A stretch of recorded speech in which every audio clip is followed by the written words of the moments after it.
In the previous video, we talked about some of the basic questions of corporate strategy. Essentially, how does a firm choose which products and services to offer, which geographic markets to compete in, and which part of the value chain to operate in? We talked about vertical integration, diversification, and horizontal integration. Today, we're going to talk about the mechanisms companies use to actually implement these strategies. So we're talking about M&A, strategic alliances, and organic growth. M&A. A merger is a friendly combination of two companies. For example, American Airlines and US Airways merged last year. They're two similar sized companies. Their shareholders both agreed to a merger. An acquisition is a friendly or sometimes hostile purchase of another company, which may or may not integrate operations. For example, Facebook acquired Instagram a few years back, but they maintained two separate leadership staffs, two separate offices. They didn't integrate operations at all. You'll notice if you're a social media user that the two platforms are better integrated from a technical level, but they operate still as two separate companies. Another example, if you're a fan of the movie Wall Street, is Gordon Gekko's attempt to take over Blue Star Airlines. But in practice, people rarely make the distinction between a merger and an acquisition. Merger is typically used for two similar sized companies. Acquisition is usually used for a large, small combination. You'll hear me use the terms interchangeably or say M&A to refer to one or the other. So M&A is a very popular tool, but it's not terribly effective at creating shareholder value. There have been a few empirical studies that actually show it's on the whole a destroyer of value for the acquiring company. And why might that be? So there are a few reasons. First, there's the idea of the winner's curse. Oftentimes, an acquirer will overpay for a company, especially if they are in a competitive bidding war. There's the principal agent dilemma. Managers oftentimes want a bigger domain to oversee. So managers of a company will press for acquiring another company, even if it's not in their shareholders' best interests. And finally, there's the idea of hubris, which is simply managers are proud and think that they are uniquely qualified to improve a company or to capture synergies, and on the whole, empirical data proves that just doesn't typically play out. One kind of fun example, and I urge you or suggest you read a little more on this one if you like juicy stories, is the combination between Men's Warehouse and Jose Bank. If you've ever purchased a suit, gentlemen, you might have gone to one of these two establishments. Jose Bank is about a third of the size of Men's Warehouse, or it was, and they actually attempted to acquire Men's Warehouse. It ended up going wrong, and after about 6 months of parrying back and forth, Men's Warehouse actually acquired Jose Bank. It's rare when you see a smaller company acquire a larger company. This might have been a good example of managerial hubris. But once Men's Warehouse acquired Jose Bank, and much of the motivation to acquire their competitor seemed to be motivated mostly by their hurt pride when Jose Bank tried to take them over, they overpaid. They didn't combine operations. They haven't realized any of the synergies that they thought they would. And Men's Warehouse actually has performed fairly poorly since the acquisition. I don't want to be Debbie Downer here. There is a caveat. Some companies do have superior acquisition and integration capabilities. You might see this in the Disney case. I don't know. You take an opinion there or a point of view whether you think Disney has superior acquisition capabilities.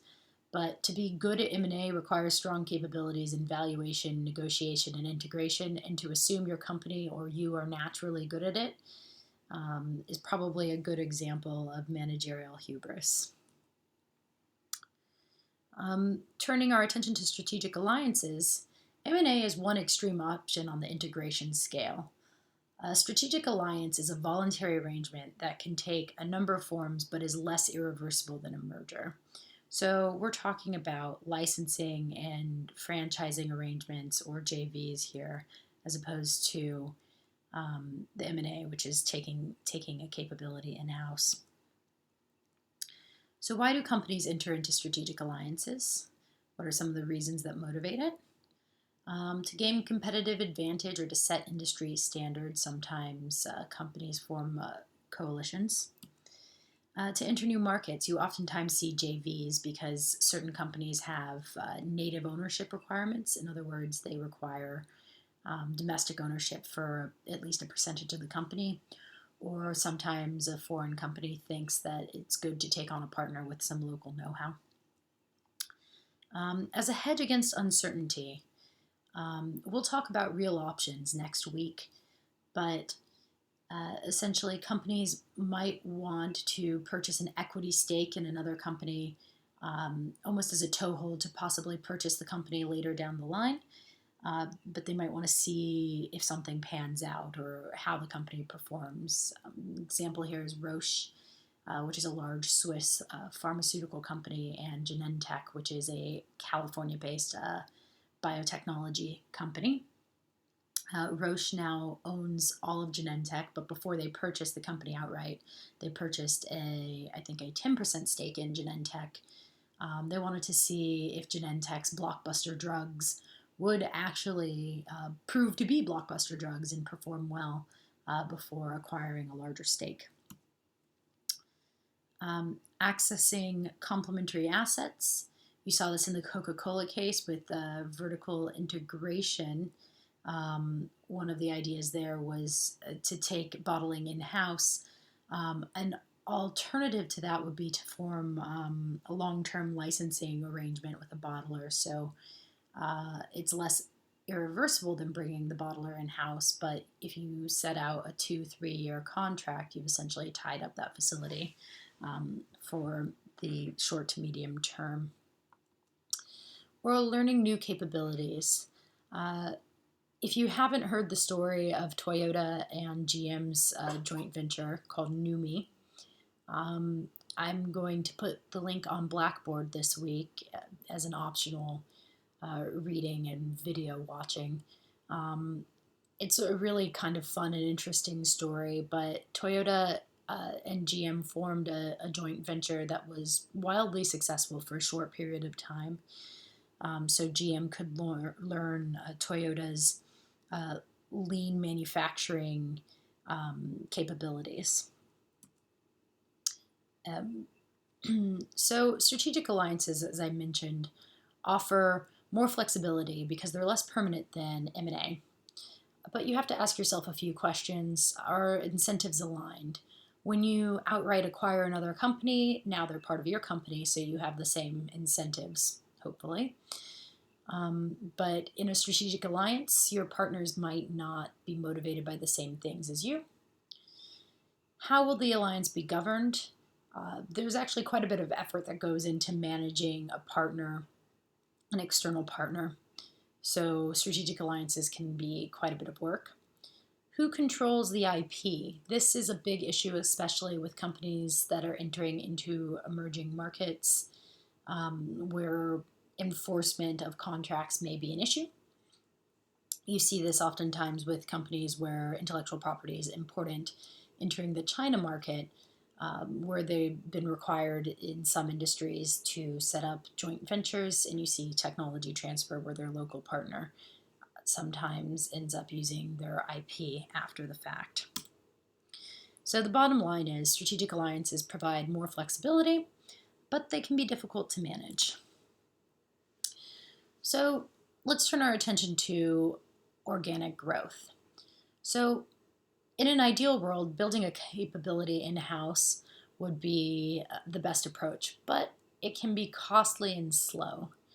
Um, this is a chart from a McKinsey reading that I think I asked you to read in week 4. Companies have a lot of challenges when they're trying to build institutional capabilities. There's a lot of internal inertia, resistance to change. It's difficult to dedicate resources to something that's unfamiliar.